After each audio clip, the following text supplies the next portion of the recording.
দেখুন কাদাগুলা কত সুন্দরভাবে মর্নিং করা হচ্ছে।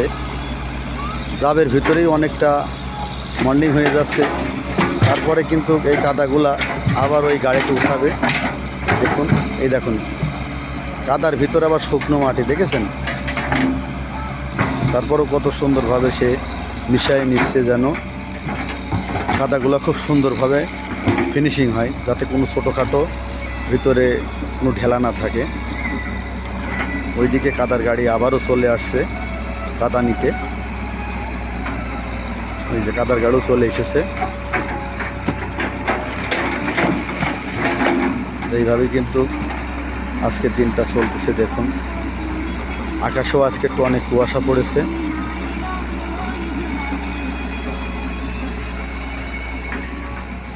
কত সুন্দর নিজ দায়িত্বে কাদাগুলা তৈরি করা হচ্ছে দেখুন।